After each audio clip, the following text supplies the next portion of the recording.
Hey, good morning, everyone. Yeah, we are getting a much better look at this crash site at this hour. Right now, the fire department is still on scene, and investigators are going to continue sifting through the pieces of just what made this single-engine plane fall out of the sky. Now, right now, the NTSB investigators are not on scene because, we're told, they are bringing in extra resources. A spokesman says they are in the process of getting representatives from both the aircraft manufacturer and the airplane engine manufacturer to this scene to help shed some light on the cause of this terrible crash.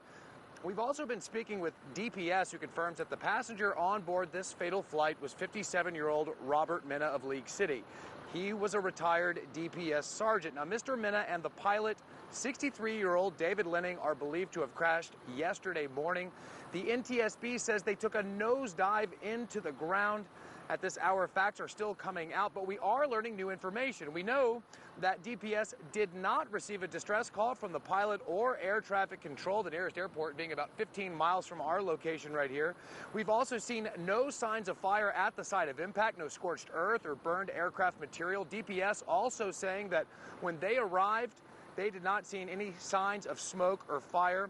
And putting this all together, investigators will be looking into the pilot's history, the flight record, the flight path, individual parts of the plane itself to see if they could have sustained any damage prior to impact. And of course, they will also be looking into cockpit radio transmissions for possible distress calls. And at this hour, the local fire department here is standing by, waiting to assist the NTSB with the jaws of life. Essentially, they're going to be taking this plane apart into small pieces, then transporting those pieces to a safe location for further inspection. We'll bring the latest details on this crash as soon as we have them. For now, we're live in Brazoria. John Fenoglio, 13 Eyewitness News. Well, we certainly hope to learn more soon, John. But you know what? Some of these planes, and I don't know how they choose which ones have them, but they have the parachutes that will, and we saw that just recently in Southeast Houston, where a plane like this landed on a lawn because of a parachute.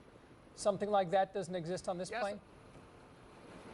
That does not appear to be the case. Both the pilot and passenger were found, DPS tells me, strapped inside the front of the plane. This is a 1979 Piper aircraft. It's a fixed-wing, single-engine aircraft. We're also told that a lot of these older model planes don't have a black box, so investigators must rely heavily on the crash site details, hence the reason they're bringing in some of these extra resources. Okay. We're live in Brazoria County. John Fenoglio, back to you guys.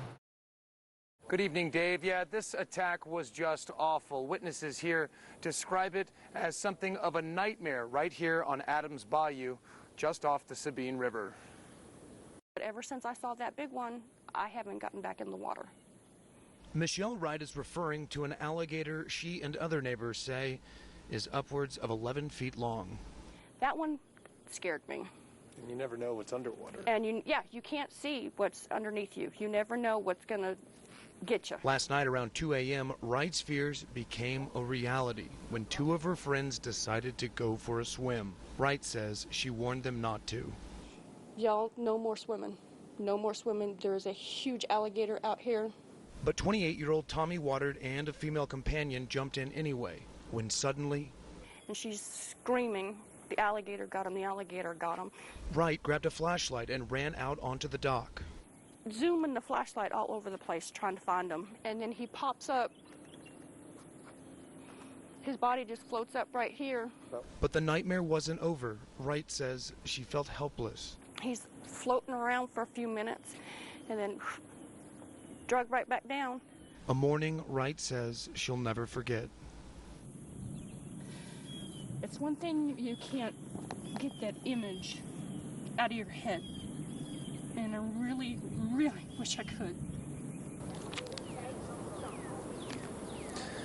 Now, the woman in this attack escaped unharmed. She's crediting this young man with saving her life, distracting the alligator so that she could climb out of the water.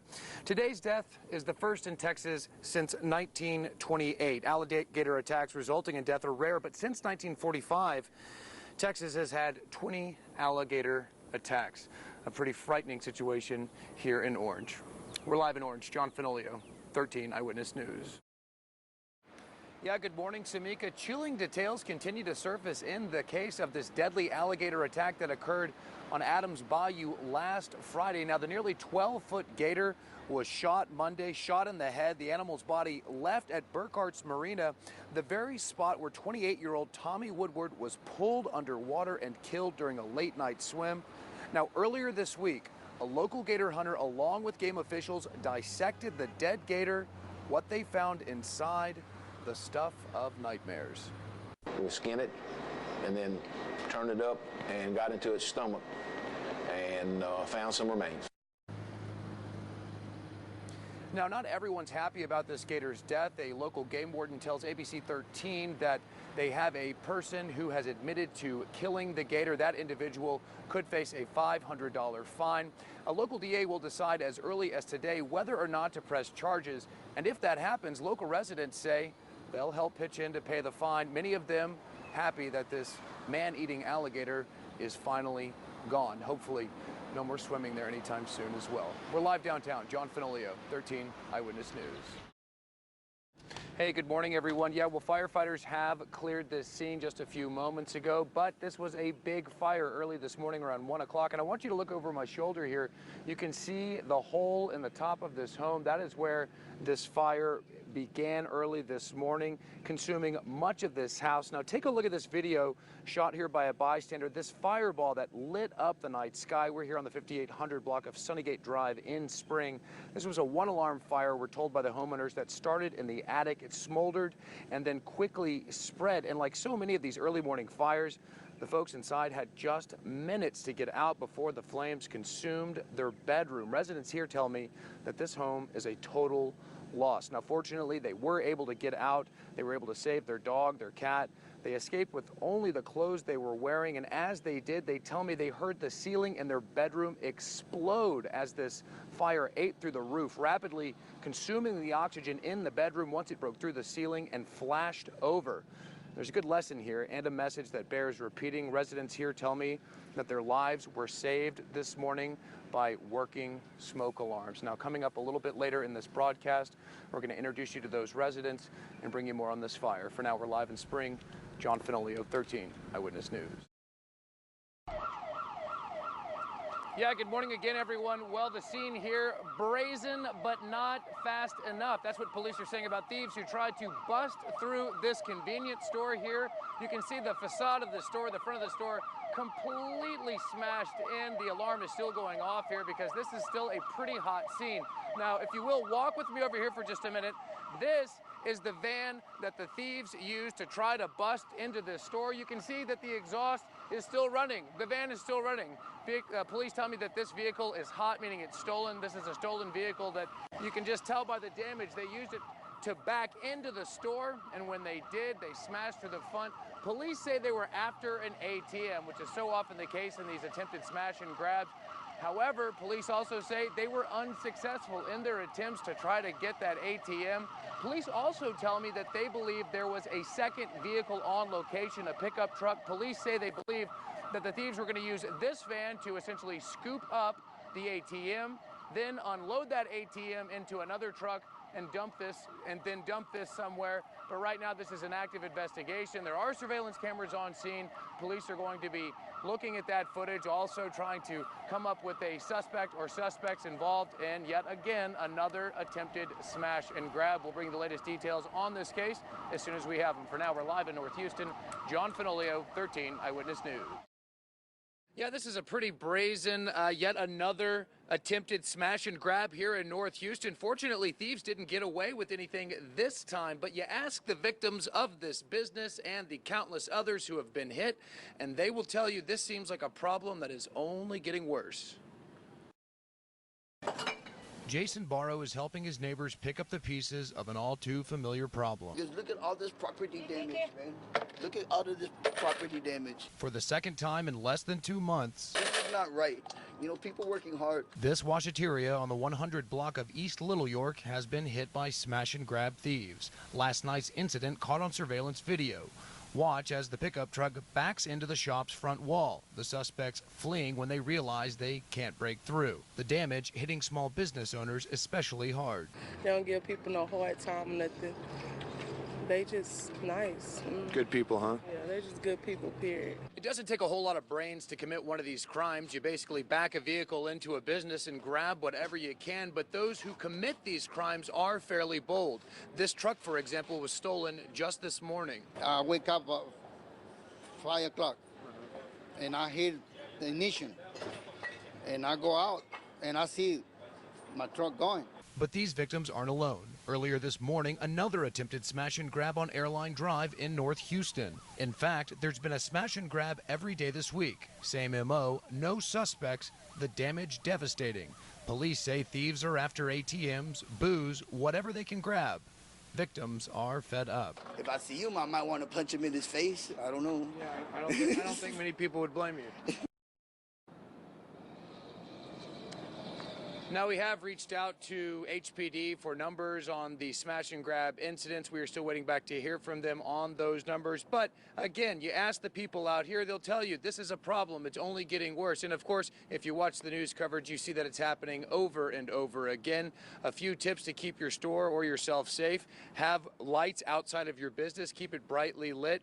And make sure you have a working security alarm and security cameras. We're live in North Houston. John Fenoglio, 13 Eyewitness News. John, this is clearly so very frustrating for business owners. I mean, it's maddening to see this. Every single day we're reporting the same thing. Any thought by police that perhaps these might be the same suspects hitting each location, especially this week?